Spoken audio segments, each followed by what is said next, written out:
Hi leaders, நான் உங்கள் Surender networker. So இந்த நெட்வொர்க் இண்டஸ்ட்ரியில் ரெண்டு விஷயம் உங்களுக்கு புரிதல் இருந்தால் தான் உங்களால் புரிய வைத்தல் இருக்க முடியும். உங்களால் மிகப்பெரிய டீமை பில்ட் பண்ண முடியும். முதல் விஷயம், உங்கள் எண்ணங்களை நீங்கள் கண்ட்ரோல் பண்ணணும். இன்னைக்கு நிறைய பேர் என்ன பண்ணுறீங்கன்னா, உங்கள் எண்ணங்களாலேயே உங்களோட சக்ஸஸ் வரமாட்டேங்குது. நீங்கள் ஒரு நல்ல விதை, ஒரு நல்ல சீட் அப்படின்னு வச்சுப்போம். அந்த சீடு எடுத்துகிட்டு போய் பாறை மேலே போட்டுட்டோம், வெயில்ல பாறை மேலே போட்டுட்டோம்னா அந்த சீட் பதப்படுமே தவிர அதனால ஜெனரேஷனை கிரியேட் பண்ண முடியாது. ஆனா அதுல இந்த யூனிவர்ஸ்ல ஒரு டிராப் வாட்டர் அண்ட் காத்து மூலியமா டஸ்ட் சேர்ந்துருச்சு அப்படின்னா கண்டிப்பா சர்வ நிச்சயமா அந்த சீடு வளர்ந்தே ஆகணும். ஸோ நீங்க சீடு தான், ஆனா உங்க நல்ல எண்ணங்கள் தான் வாட்டர் மாதிரியும் அந்த டஸ்ட் மாதிரியும்.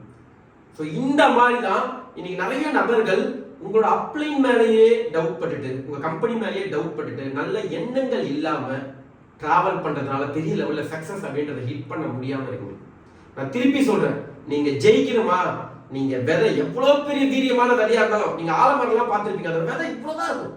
ஆனா அதுக்குள்ளதான் அந்த ஆலமரத்துக்கான மொத்த ப்ரோக்ராமும் இருக்கு. அதே மாதிரி உங்களுக்குள்ள எவ்வளவு ப்ரோக்ராம் இருந்தாலும் உங்க அப்ளைன் வாட்டர் மாதிரி, உங்களோட டீம் காற்று மாதிரி, நம்ம எல்லாமே வேணும். இயற்கை எல்லாமே சேர்ந்தாதான் அந்த சூழ்நிலைகள் நீங்க வளர்றதுக்கான சூழ்நிலைகளா அமைச்சிக்கணும். அமைச்சுக்கிட்டாதான் உங்களால சக்சஸ் பண்ண முடியும். அதனால உங்க டீமை நம்புங்க, உங்க அப்ளைனை நம்புங்க, உங்க லீடர்ஸை நம்புங்க. கண்டிப்பா சர்வ நிச்சயமா நீங்க அந்த பாறை மேல இருக்கிற விதையை கூட அப்சர்வ் பண்ற கெப்பாசிட்டி இருந்துச்சுன்னா கண்டிப்பா சக்சஸ் வரும். ஏன்னா நிறைய பேர் நான் பார்த்துட்டு இருக்கேன், சார் 1 இயர் ஆச்சு நல்ல விதை, நான் 1 இயர் ஆச்சு 2 இயர் ஆச்சு சக்சஸ் வரல. பிகாஸ் அந்த நல்ல எண்ணங்கள், இந்த யூனிவர்ஸை அட்ராக்ட் பண்ணக்கூடிய நல்ல எண்ணங்கள் உங்ககிட்ட இல்லை.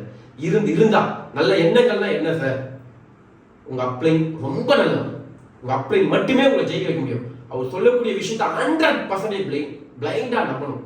இதை பண்ணி பாருங்க, கண்டிப்பா சர்வ நிச்சயமா நீங்க ஜெயிச்சிருவீங்க. ஸோ இந்த செகண்ட்ல இருந்து மாத்துங்க, உங்க அப்ளைனை நம்புங்க, ஜெயிச்சிருவீங்க. Wish all the best.